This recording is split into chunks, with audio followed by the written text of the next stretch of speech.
Hi, my name is Mason Lemieux, and this is my persuasive speech. Imagine walking across the graduation stage, diploma in hand, and instead of feeling free and excited for the future, you're thinking about how you'll pay off $30,000 or more in student loans. Unfortunately, that's just not a bad dream for many Americans. It's reality. The rising cost of higher education in the United States has caused a debt crisis, blocked access for fewer low-income students, and limited economic growth. But there is a solution. We can and should make public colleges education free. I've researched this topic through credible reports, scholarly articles, and real-world examples. And I believe that this is not only possible, but it's necessary.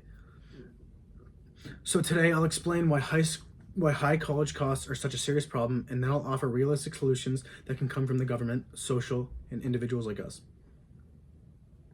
Let's begin by looking at the problem of rising costs and its impact. According to educationdata.org, as of 2024, the average cost of in-state tuition at a public four-year university is $11,160 per year.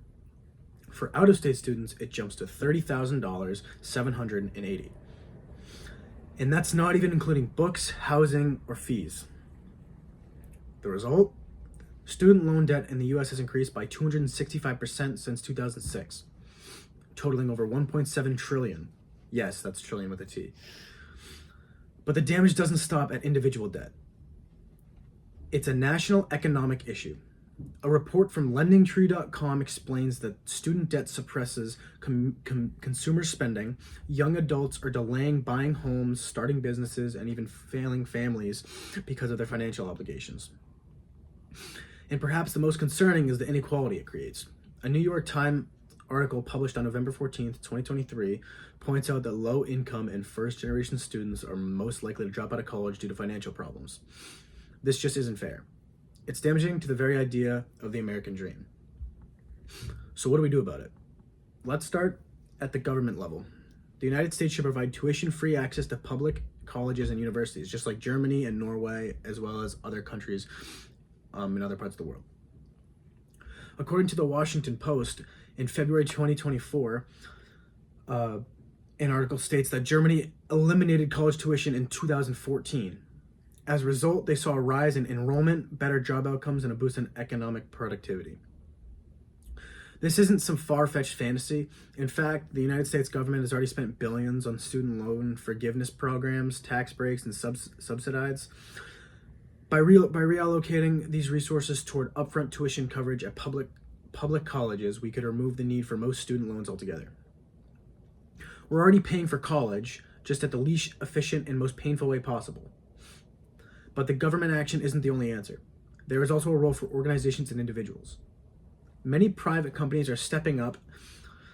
Starbucks, for example, partners with Arizona State University to provide full tuition coverage for eligible employees. That's a real-world example of how businesses can invest in education and loyalty at the same time.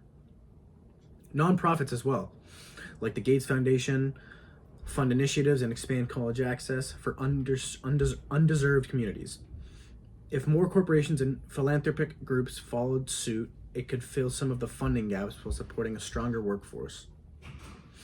On the individual level, students and families can help make colleges more affordable by fully utilizing tools like FAFSA and state grants, researching community college transfer programs, and most importantly, voting for candidates who prioritize educational funding.